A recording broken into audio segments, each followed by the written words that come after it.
जैसी करनी वैसी भरनी। घर का भेदी ही जब आपका शत्रु बन गया तो देखो शत्रुओं के पर कैसे कटने वाले हैं। हेलो एवरीवन, नमस्कार। मैं हूँ Khushbu and welcome back to my channel. कैसे हैं आप सब? जो भी न्यू व्यूवर्स चैनल पर पहली बार आए हो, चैनल से जुड़िए, सब्सक्राइब कीजिए, मेरी स्वीट सी फैमिली का हिस्सा बनिए। और यदि आज आप इस रीडिंग को क्लेम कर रहे हैं तो कमेंट सेक्शन में 111 लिखकर अपनी सहमति ज़रूर दें।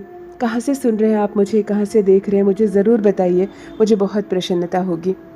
फिर लेकर आई हूँ एक चैनल मैसेज आपके लिए। देखते हैं यूनिवर्स आज क्या संदेश लेकर आए हैं आपके लिए, क्या गाइडेंस है, कौन से पर्सन की सच्चाई आ रही है आज आंखों के सामने, क्या है जो अब पर्दा हटेगा, क्या है जो अब आपको पता चलेगा। चलिए रीडिंग स्टार्ट करते हैं। सबसे पहले एनर्जी चेक कर लेते हैं। ऑल राइट, चार्जर्स, जो चार्जर होते हैं, जैसे मोबाइल को चार्ज करने वाला चार्जर, लैपटॉप का चार्जर, आज चार्जर की एनर्जी आ रही है। आज चार्जर की एनर्जी आ रही है। देखो एस्ट्रोलॉजी में चार्जर जो होते हैं वो राहु होते हैं, क्योंकि राहु मोबाइल फ़ोन है और चार्जर उसको एक्टिवेट करते हैं, तो इसीलिए चार्जर को हम राहु ना कहकर राहु की एनर्जी कहते हैं। तो मतलब राहु की एनर्जी यहाँ साफ साफ कनेक्ट हो रही है। और कौन अपने घर में बहुत ज़्यादा चार्जर का यूज़ करते हैं? अभी किन की आंखों के सामने मोबाइल का चार्जर या लैपटॉप का चार्जर या किसी भी इलेक्ट्रॉनिक चीज़ को चार्ज करने वाला चार्जर है? मुझे कमेंट में बताइए ज़रूर, क्योंकि एनर्जी आपसे ही होकर आ रही है। ऑल राइट, राहु की एनर्जी जब कनेक्ट हो रही है तो मैं ये कह सकती हूँ कि ये बहुत शक्तिशाली, बहुत पावरफुल है, क्योंकि कलयुग का स्वामी ही राहु है और राहु यहाँ कनेक्ट हो रहा है। और राहु कनेक्ट हो रहा है तो हम ये आंख बंद करके कह सकते हैं कि बिल्कुल यहाँ 4 मूलांक वाले लोग बैठे हैं, या तो आपके बच्चों का 4 मूलांक है, जिनका भी जन्मदिन 4 तारीख, 22 तारीख, 13 तारीख को है। आप 4 मूलांक के होते हैं, स्वामी ही आपके राहु हैं। अलग हैं आप, अद्भुत हैं आप। परमात्मा ने बिल्कुल आपको अलग बनाया है, स्पेशल। हाँ, स्पेशल कह सकते हैं आप। अलग ही क्रिएटिविटी अपने में ही होते हो, आपको दुनियादारी से कोई मतलब नहीं, खुद की धुन में खोए हुए और जब चाहे अपनी तकदीर बदल देने वाले, जब चाहे अपनी तकदीर पलटने वाली क्षमता रखने वाले राहु होते हैं। ऐसे होते हैं 4 मूलांक वाले, जिनका भी जन्मदिन 4 तारीख, 13 तारीख या 22 तारीख को है। मुझे कमेंट सेक्शन में बताइए ज़रूर आप कहाँ से हैं, मुझे ये भी बताइए, क्योंकि आपकी ही एनर्जी कंप्लीट आज राहु की एनर्जी कनेक्ट हो रही है। कहते हैं जो युग है, जिसका युग है उसे पूजो, है ना? जिसका युग है उसे पूजो, ज़्यादा फायदा होगा। राम राज्य में राम को पूजो, है ना? कृष्ण राज्य में कृष्ण का नाम फैला। अभी राहु का राज चल रहा है, तो कहते हैं माँ बंगलामुखी, पंचमुखी हनुमान जी, है ना, माँ कामाख्या देवी, राहु, ये सब बहुत बढ़ा रहे हैं संसार में। वैसे भी मैं बताऊं कि कलयुग से ज़्यादा डेवलप आज तक कहीं नहीं डेवलपमेंट हुआ जितना किसी भी युग में, चाहे द्वापर की बात करूँ, त्रेता की बात करूँ, सबसे ज़्यादा अगर मानव जाति ने प्रगति की है, नई नई चीज़ें का निर्माण किया है, खुद में उन्नति लाई है, खुद तरक्की किए हैं, तो वो कलयुग है। इतने सारे पैसे कमाना, विमान बनाना, हर एक चीज़ को इलेक्ट्रॉनिकल बना देना, यही है राहु। और सबसे ज़्यादा प्रगति के मार्ग में इंसान रहा, मनुष्य रहा। वो पहिया का ज़माना गया है, वो पत्थर से पत्थर को टकरा कर अग्नि निकालने का ज़माना गया। अब तो हवाओं में बातें होती हैं, अब तो अंतरिक्ष में बातें होती हैं। ऐसे ऐसे जगह जाकर झंडे गाड़ रहे हैं हमारे देश के लोग कि अब क्या धरती और क्या अंतरिक्ष। तो ये कलयुग है, और कलयुग में राहु की वजह से बहुत तरक्की, बहुत उन्नति हुई है। नो डाउट राहु की वजह से इतने सारे झगड़े, झंझट, ब्लड, दुर्घटनाएं, सब राहु है ना? लेकिन वहीं हम तरक्की को इग्नोर नहीं कर सकते हैं। मनुष्य ने जितनी ज़्यादा शिक्षा ली, जितने ज़्यादा अपने ज्ञान का प्रयोग किया, जितने ज़्यादा अपने मस्तिष्क का प्रयोग इस युग में किया, किसी भी युग में नहीं किया। इसलिए राहु की इस पॉजिटिव एनर्जी को रिसीव कीजिए। चार्जर का मतलब ही होता है एक ऐसा डिवाइस जिससे कोई सुस्त पड़ा, मरा पड़ा, बिल्कुल डेड पड़ी चीज़ को फिर से एनर्जेटिक कर दिया जाए। यहाँ चार्जर केवल एक माध्यम बन रहा है। हमें ये बताया जा रहा है चार्जर के माध्यम से कि हमें जब हम सुस्त हो जाते हैं, थक जाते हैं, जब हम रोने लगते हैं और हमें लगता है कि दुनिया भर के दरवाजे हमारे लिए बंद हो गए हैं, तब हमें हार कर बैठ नहीं जाना है, तब हमें चार्जर का इस्तेमाल करना है। आपका चार्जर कोई भी हो सकता है। आपका चार्जर 4-5 घंटे या एक रात की गहरी नींद हो सकती है। आपका चार्जर आपका कोई ऐसा मित्र हो सकता है जिससे महज बात करने मात्र से आपकी सारी समस्या दूर हो जाए। आपका चार्जर आपकी माँ हो सकती है। कभी कभी हमें संसार में कुछ नहीं सूझता, बिल्कुल हार जाते हैं, तो माँ के पास जाओ ना। आपकी माँ पढ़ी लिखी हो, बहुत उच्च शिक्षा प्राप्त की हो आपकी मम्मी, या आपकी मम्मी शिक्षित नहीं है, कोई गांव की महिला है, आपकी माँ बोलना जानती है चाहे नहीं जानती है, वो 86 साल की महिला क्यों ना है, वो किसी भी क्षेत्र में कोई नॉलेज नहीं रखती है, फिर भी आप एक जादू देखो, आप अपनी बड़ी से बड़ी कॉरपोरेट लेवल की समस्या लेकर अपनी माँ के पास जाओ, और बड़े से बड़े लोन का कोई बात लेकर जाओ, आप ऐसी समस्या लेके माँ के पास जाओ जिस क्षेत्र की ज़रा सी भी जानकारी आपके माँ के पास नहीं है, आप माँ से समस्या कह के तो देखो, समाधान ना मिले तो कहना, समाधान ना मिले तो कहना यहाँ चार्जर आपकी माँ हुई, क्योंकि उनसे मिलते ही उनसे सारी बातें बताते हुए जो 2 टुक जवाब आपको उधर से मिलेगा उसी से चार्ज हो जाएंगे आप। तो चार्जर की भी इस खूबसूरत सी साहस से भरी इस ऊर्जा को रिसीव कीजिए और राहु की भी एनर्जी को रिसीव कीजिए।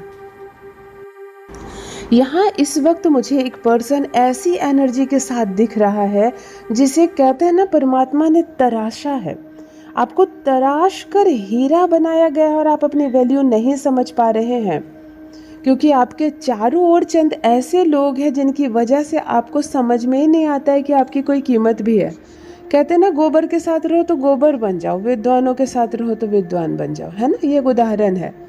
खुद को आप बहुत अच्छे इंसान हैं, लेकिन आपकी संगति अगर 4-6 ऐसे मित्रों के साथ है जो बिल्कुल गधे हैं, जो बिल्कुल नशे के शिकार है, जो 1 रुपया नहीं कमाते, जो बेकार फालतू की बातें करते हैं, आप सिर्फ चंद दिन उनके साथ उठना बैठना प्रारंभ कर दो, आप उनको घर बुलाना शुरू कर दो, उनके घर जाना शुरू कर दो, बस महज 10 दिन सप्ताह होते होते आप अपने सारे गुण भूल जाओगे, आप उनकी बोली बोलने लगोगे, आप उनकी तरह हंसने लगोगे, आपके स्वर उनकी तरह हो जाएंगे, आप अपनी पहचान भूल जाओगे। यह सत्य है, और यही सबसे बड़ा कारण बन रहा है कि आपको तराशा गया है यूनिवर्स की ओर से, आपको हीरा बनाया गया है, लेकिन आपकी संगति हीरो के साथ नहीं है, आपकी संगति कुछ ऐसे लोगों के साथ है, आपका उठना बैठना कुछ ऐसे लोगों के साथ है जिनकी भाषा, जिनकी ज़ुबान, जिनकी सोच इतनी सामान्य है, इतनी छोटी है कि आप धीरे धीरे अपने मूल्य को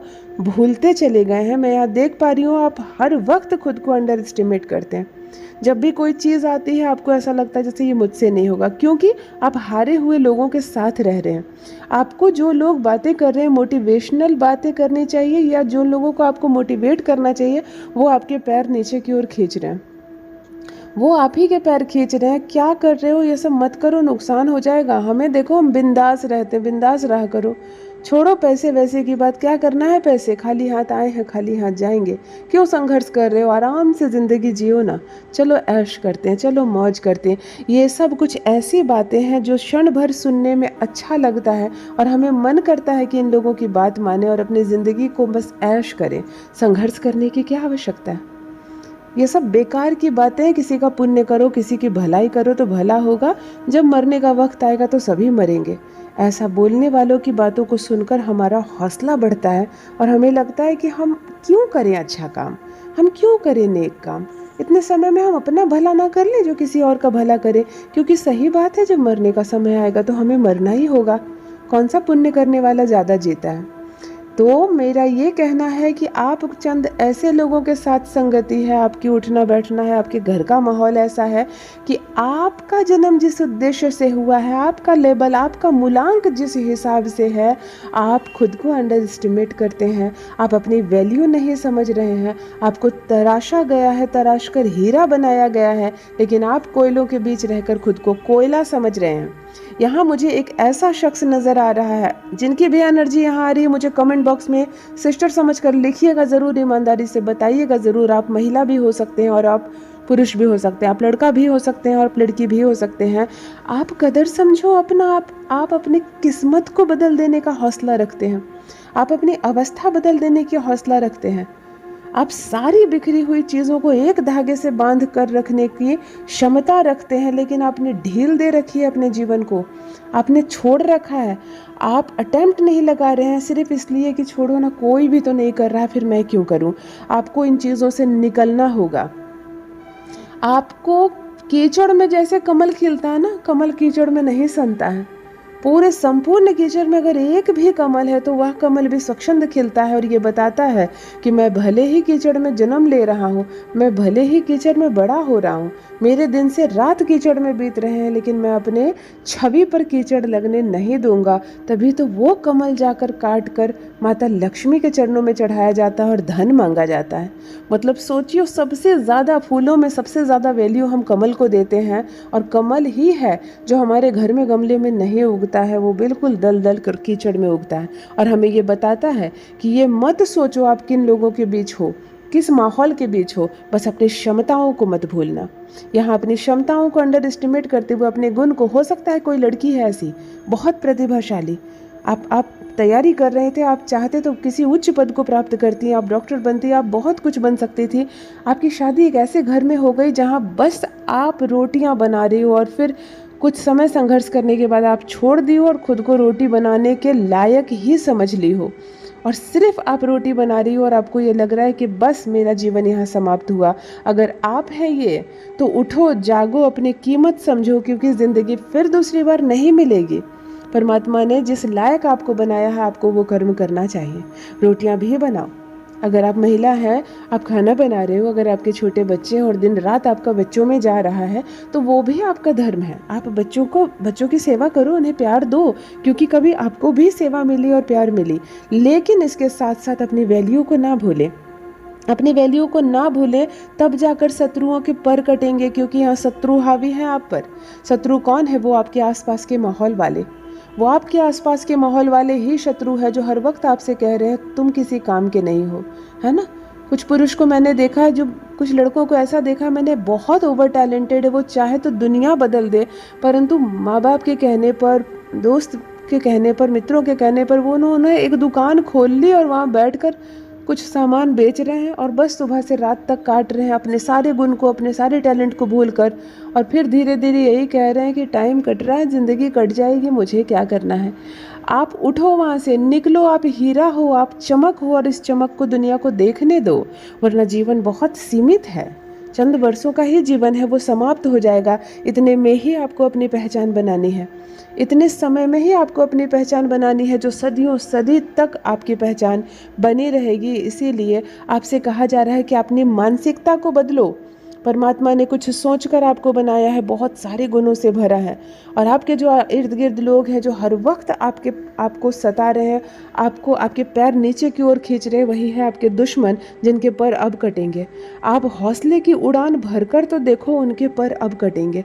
जो बहुत उड़ रहे हैं और आपको दबा रहे हैं, पर उनके कटेंगे। कहते हैं ना, जैसी करनी वैसी भरनी।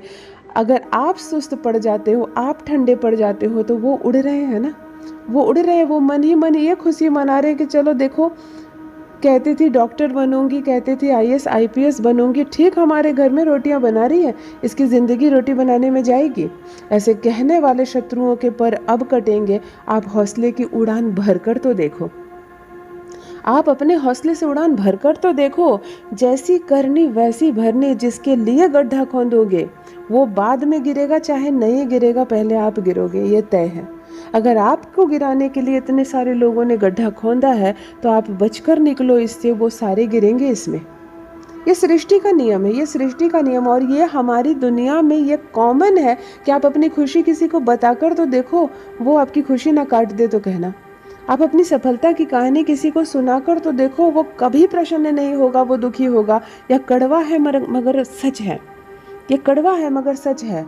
आप जब 99% अंक से पास करते हो, आप जब नौकरी ले लेते हो, आप अपना ज्वाइनिंग लेटर देखकर मिठाई लेकर पड़ोस में जाते हो, तो मुस्कुराकर मिठाई खाते तो ज़रूर है पड़ोसी, लेकिन आपको लगता है कि पीठ पीछे ढेर सारा आशीर्वाद वो दे रहे होंगे आपको। पीठ पीछे वो कभी प्रसन्न नहीं हो रहे होंगे। इस दुनिया का दस्तूर है। इसीलिए उस दुनिया के लिए मत जियो जिसको आपकी कुछ नहीं पड़ी है।